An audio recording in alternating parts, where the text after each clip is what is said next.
मुख्यमंत्री अध्यक्ष जी, उत्तर प्रदेश की विभिन्न बोलियों को, भोजपुरी, अवधी, ब्रज और बुंदेलखंडी को इस सदन में सम्मान मिल रहा है और हमारी सरकार तो इन सब के लिए एक एकेडमी का भी गठन, अलग अलग एकेडमी के गठन की कार्रवाई को भी आगे बढ़ा रही है। ये सभी हिंदी की उपभाषाएं हैं, यानी हिंदी की बेटियां हैं। भाषा की समृद्धि के आधार हैं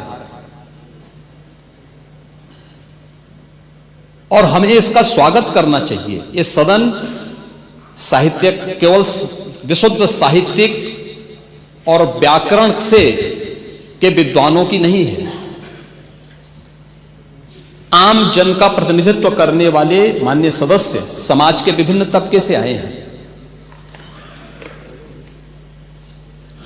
अंतिम पायदान पर बैठे हुए व्यक्ति की आवाज को भी इस सदन में मुखरता मिले, इसके लिए अगर किसी को हिंदी में वह धारा प्रवाह नहीं बोल सकता तो उसको भोजपुरी में भी अपनी बात को रखने का अधिकार मिलना चाहिए, अवधी में, ब्रज में या बुंदेलखंडी में उसको रखने का अधिकार मिलना चाहिए। ये कौन सी बात हो गई कि भोजपुरी में ना बोले, अवधी में ना बोले, इसका विरोध अंग्रेजी का, बुंदेलखंडी में ना बोले और उर्दू क्या वकालत कर रहे हैं? ये बड़ी विचित्र बात है।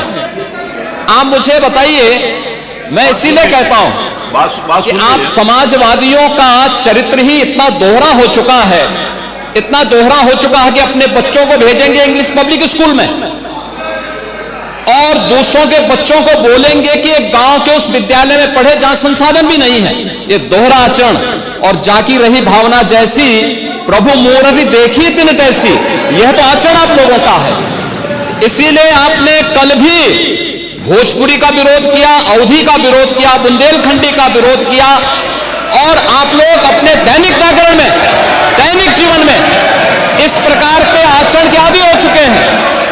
और इसलिए अध्यक्ष जी, इसका अभिनंदन हम लोग करते हैं और इन बोलियों को सम्मान मिलना चाहिए। इनके संरक्षण के लिए ही हमारी सरकार भोजपुरी एकेडमी का गठन कर रही है, अवधी एकेडमी का गठन कर रही है संत तुलसीदास जी के नाम पर। इसी के आधार पर ब्रज भाषा इतनी समृद्ध भाषा है।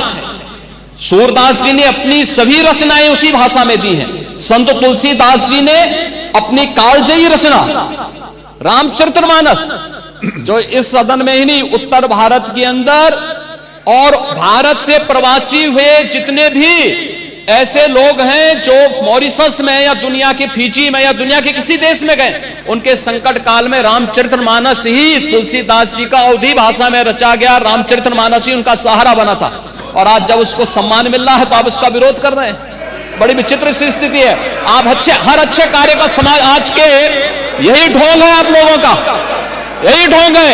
हर अच्छे कार्य का आप विरोध करेंगे, हर अच्छे कार्य का आप विरोध करेंगे। हर अच्छा कार्य जो प्रदेश के हित में है, देश के हित में है, आप उसका विरोध करेंगे। और मुझे लगता है इस प्रकार के विरोध की निंदा होनी चाहिए और हम इसका समर्थन करते हैं जो उत्तर प्रदेश की बोलियों को सम्मान मिल रहा है। मैं आपका धन्यवाद करूंगा और विधानसभा सचिवालय को इस बात के लिए धन्यवाद दूंगा। कल हम लोगों ने यहां पे इसका शुभारंभ किया, समाजवादी पार्टी ने उसका विरोध किया है और मुझे लगता है कि प्रोसीडिंग का हिस्सा होना चाहिए। इनको समाज के सामने एक्सपोज करना चाहिए। अपने बच्चों को ये लोग पढ़ाएंगे इंग्लिश स्कूलों में और दूसरे के बच्चे के लिए अगर वो सुविधा सरकार देना चाहते हो, कहते नहीं उर्दू पढ़ाओ इसको, यानी उसको मौलवी बनाना चाहते हैं, कठपुल्ला पर जोड़ते इसको ले जाना चाहते हैं। ये नहीं चल सकता है।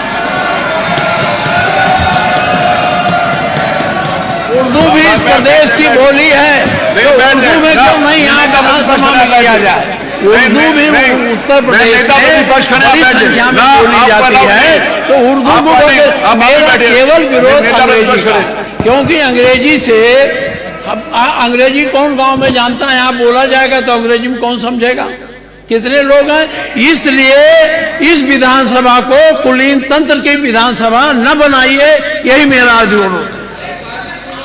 इसमें मैं माननीय